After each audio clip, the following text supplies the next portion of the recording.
Hi there. It is Wednesday and it is the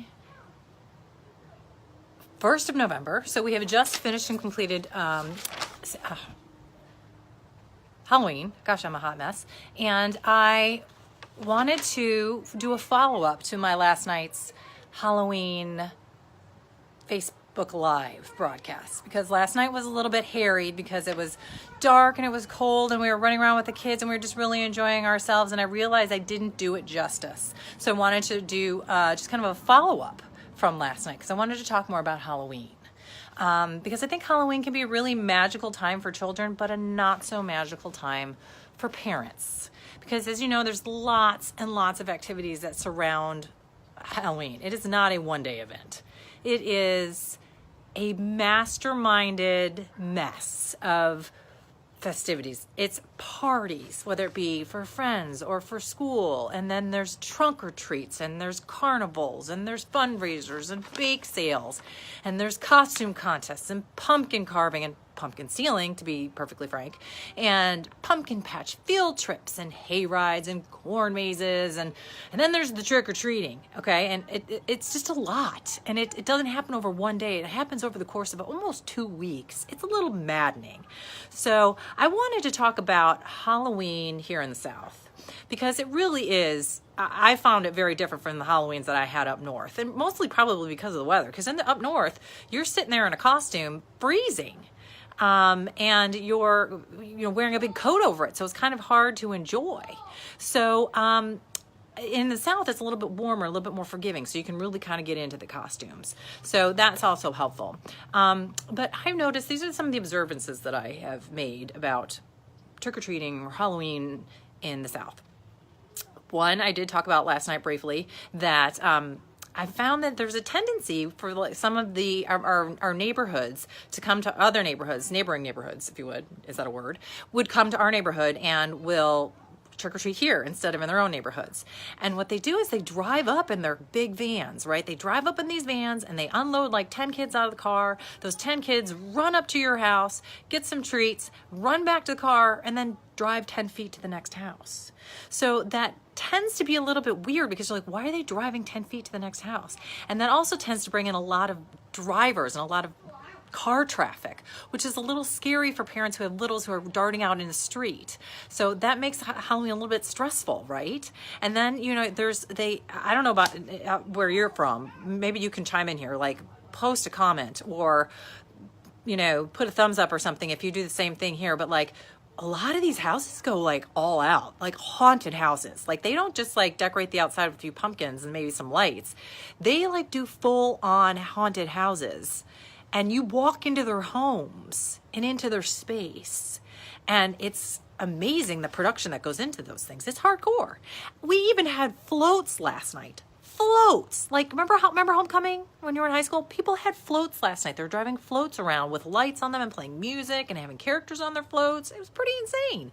And then, we have all of this traffic going on in the streets. And so you're thinking, oh my gosh, I have to watch my kids so they're not darting in the streets. And we had actually, in years past, volunteers from our local universities, ROTC, come out in uniform so that they could help the kids cross the streets because it gets so crowded. It's like a parade. And like a lot of people, if you don't have little kids, they just flee the neighborhood until like 9 or 10 o'clock at night, and when it's safe to come back.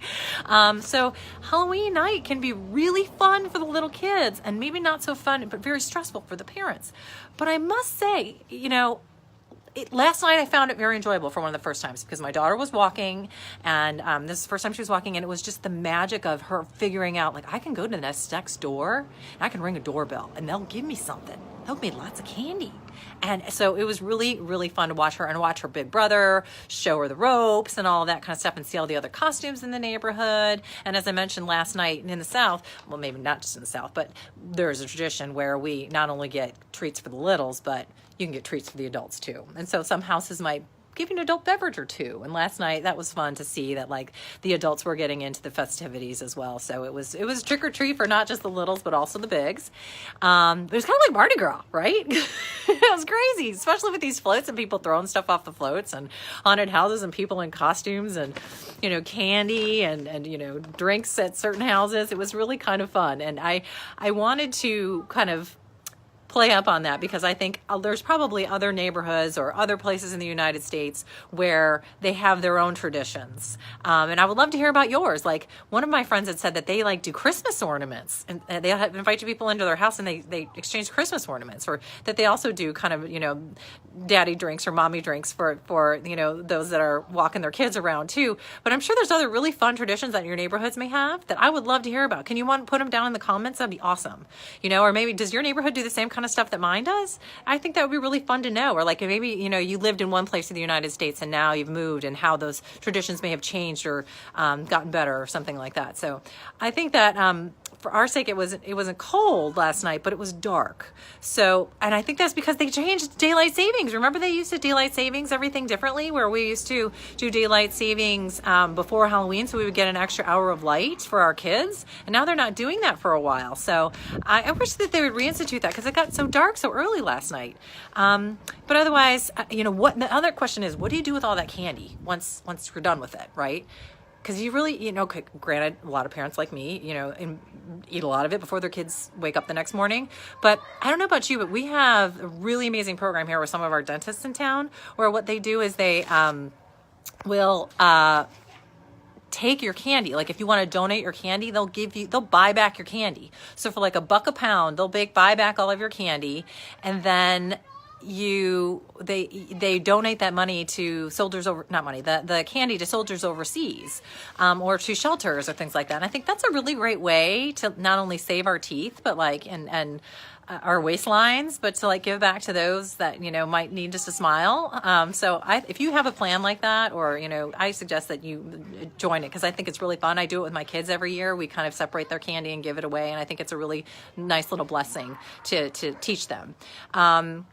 But I have to remember that this is not over yet. And I always kind of think, okay, now it's over, Halloween is over, but it's really not, because today is also a really important day for those that are Christian or religious, because it's All Saints Day, where we celebrate our saints and our patron saints and those that have come before us. And, it is a holy day of obligation for Catholics. And so we are supposed to go to church today and pay our respects. And I think that's really beautiful. And my son learned today about his patron saints in school, and they're doing presentations about that. And I wonder if your schools or you practice that as well, or what you might practice that might be different. I know that some of the Hispanic cultures do Day of the Dead, which I think is also really amazing, and then tomorrow is we celebrate All Souls Day, where we honor those that have passed before us. And I know specifically, like, my son's school asked for us to bring pictures in of, like, maybe the grandparent that has passed, or the auntie, or a cousin, so that we can bring their pictures to the altar and remember them at a school mass. And I think that's beautiful. My father passed away this last Christmas, and so I think that that's something that's going to mean a whole lot to my son,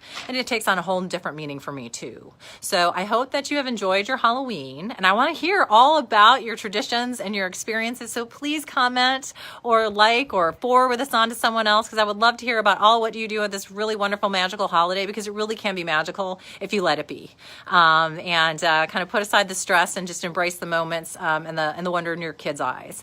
And so I hope you had a wonderful Halloween. I hope that you have a wonderful All Saints Day, and tomorrow an All Souls Day. Thanks so much. Have a great week. We'll talk to you soon.